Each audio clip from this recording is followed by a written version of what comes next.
Welcome back to our channel. We're reading Pride and Prejudice by Jane Austen. In chapter 33, we witnessed an interesting dialogue between Colonel Fitzwilliam and Elizabeth. Let's see what happens next in chapter 34. When they were gone, Elizabeth, as if intending to exacerbate herself as much as possible against Mr. Darcy, chose for her employment the examination of all the letters which Jane had written to her since her being in Kent. They contained no actual complaint, nor was there any revival of past occurrences or any communication of present suffering.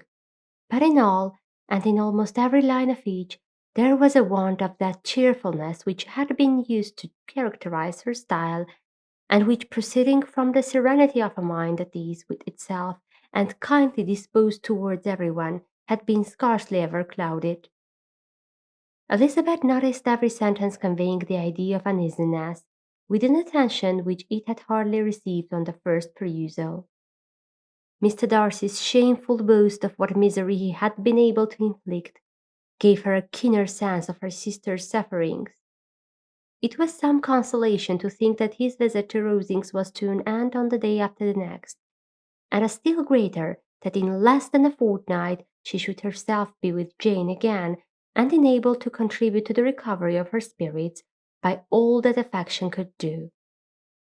She could not think of Darcy's leaving Kent without remembering that his cousin was to go with him, but Colonel Fitzwilliam had made it clear that he had no intentions at all, and agreeable as he was, she did not mean to be unhappy about him.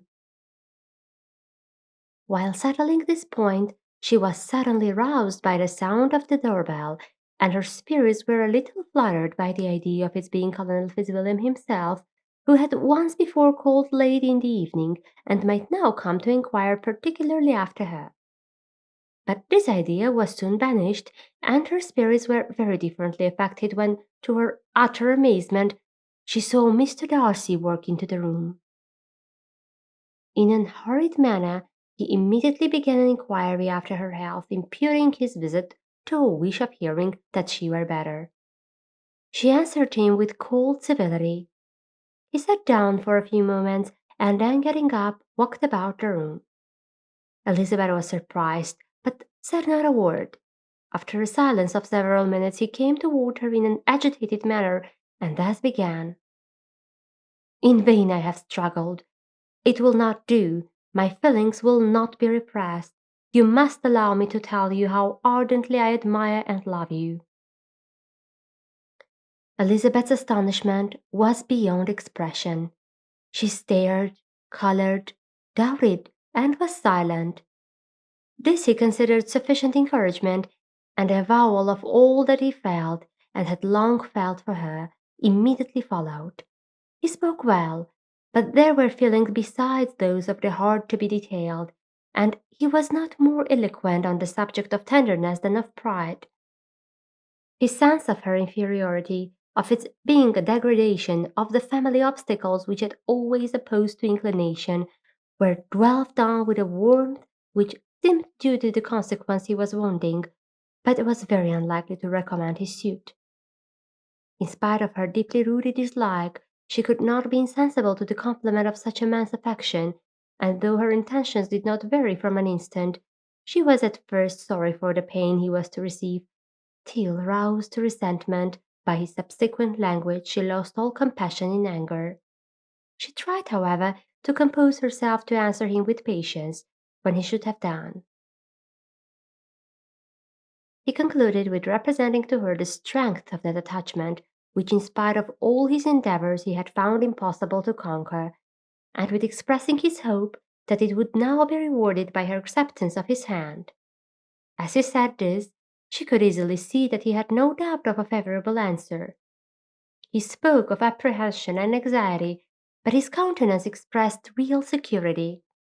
Such a circumstance could only exacerbate further, and when he ceased, the colour rose into her cheeks, and she said, "In such cases as this, it is, I believe, the established mode to express a sense of obligation for the sentiments avowed, however unequally they may be returned.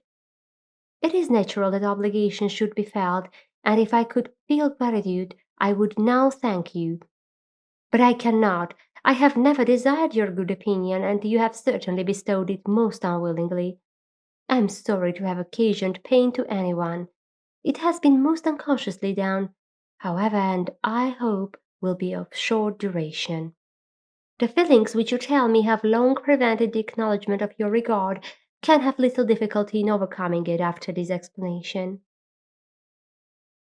Mr. Darcy, who was leaning against the mantelpiece, with his eyes fixed on her face, seemed to catch her words with no less resentment than surprise.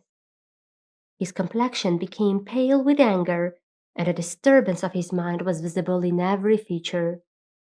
He was struggling for the appearance of composure, and would not open his lips till he believed himself to have attained it. The pause was to Elizabeth's feelings grateful. At length, with a voice of forced calmness, he said, "And this is all the reply which I am to have the honour of expecting. I might, perhaps, wish to be informed why, with so little endeavour at civility, I am thus rejected, but it is of small importance." "I might as well inquire," replied she, "why, with so evident a desire of offending and insulting me, you chose to tell me that you liked me against your will, against your reason, and even against your character. Was not this some excuse for incivility if I was uncivil? But I have other provocations, you know I have. Had not my feelings decided against you, had they been indifferent, or had they even been unfavourable, do you think that any consideration would tempt me to accept the man who has been the means of ruining perhaps for ever the happiness of a most beloved sister?" As she pronounced these words, Mr. Darcy changed colour, but the emotion was short, and he listened without attempting to interrupt her while she continued. "I have every reason in the world to think ill of you. No motive can excuse the unjust and ungenerous part you acted there. You dare not, you cannot deny that you have been the principal, if not the only means of dividing them from each other, of exposing one to the censure of the world for caprice and instability, and the other to its derision for disappointed hopes, and involving them both in misery of the acutest kind." She paused, and saw with no slight indignation that he was listening with an air which proved him wholly unmoved by any feeling of remorse. He even looked at her with a smile of affected incredulity. "Can you deny that you have done it?" she repeated. With assumed tranquillity, he then replied, "I have no wish of denying that I did everything in my power to separate my friend from your sister, or that I rejoice in my success. Towards him I have been kinder than towards myself." Elizabeth disdained the appearance of noticing this civil reflection, but its meaning did not escape, nor was it likely to conciliate her. "But it is not merely this affair," she continued, "on which my dislike is founded. Long before it had taken place my opinion of you was decided. Your character was unfolded in the recital which I received many months ago from Mr. Wickham. On this subject, what can you have to say? In what imaginary act of friendship can you here defend yourself, or under what misrepresentation can you here impose upon others?" "You take an eager interest in that gentleman's concerns," said Darcy, in a less tranquil tone, and with a heightened colour. "Who that knows what his misfortunes have been can help feeling an interest in him?" "His misfortunes!" repeated Darcy contemptuously. "Yes, his misfortunes have been great indeed." "And of your infliction," cried Elizabeth with energy. "You have reduced him to his present state of poverty, comparative poverty. You have withheld the advantages which you must know to have been designed for him. You have deprived the best years of his life of that independence which was no less his due than his desert. You have done all this, and yet you can treat the mention of his misfortune with contempt and ridicule." "And this," cried Darcy, as he walked with quick steps across the room, "is your opinion of me. This is the estimation in which you hold me. I thank you for explaining it so fully. My faults, according to this calculation, are heavy indeed. But perhaps," he added, stopping in his walk and turning towards her, "these offences might have been overlooked, had not your pride been hurt by my honest confession of the scruples that had long prevented my forming any serious design. These bitter accusations might have been suppressed had I with greater policy concealed my struggles and flattered you into the belief of my being impelled by unqualified and alloyed inclination, by reason, by reflection, by everything. But disguise of every sort is my abhorrence, nor am I ashamed of the feelings I related. They were unnatural and just. Could you expect me to rejoice in the inferiority of your connections, to congratulate myself on the hope of relations whose condition in life is so decidedly beneath my own?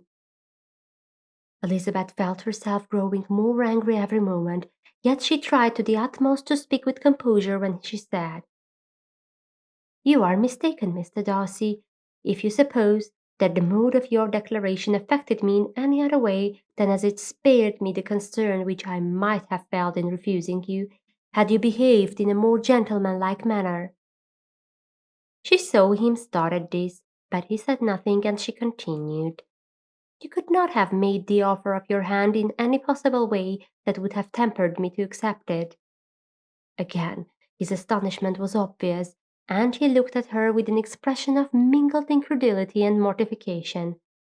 She went on, "From the very beginning, from the first moment, I may almost say, of my acquaintance with you, your manner impressing me with the fullest belief of your arrogance, your conceit, and your selfish disdain of the feelings of others, were such as to form the groundwork of disapprobation on which succeeding events have built so immovable a dislike, and I had not known you a month before I felt that you were the last man in the world whom I could ever be prevailed on to marry."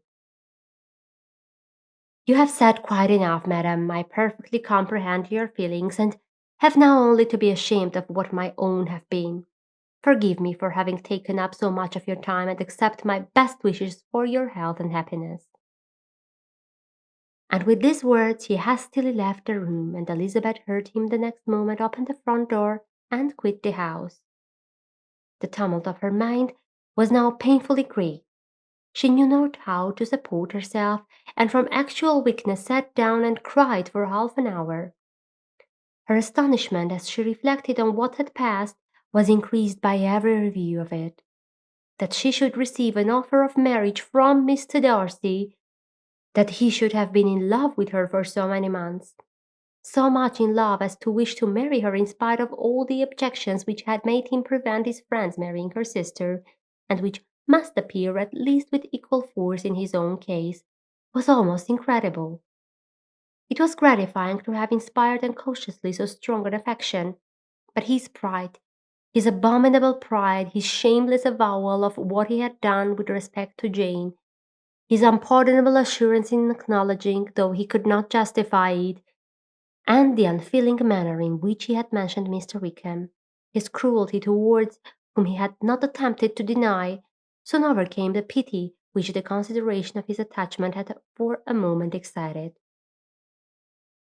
She continued in very agitated reflections till the sound of Lady Catherine's carriage made her feel how unequal she was to encounter Charlotte's observation, and hurried her away to her room. This much for today. Stay tuned to our channel to see what happens next. Goodbye.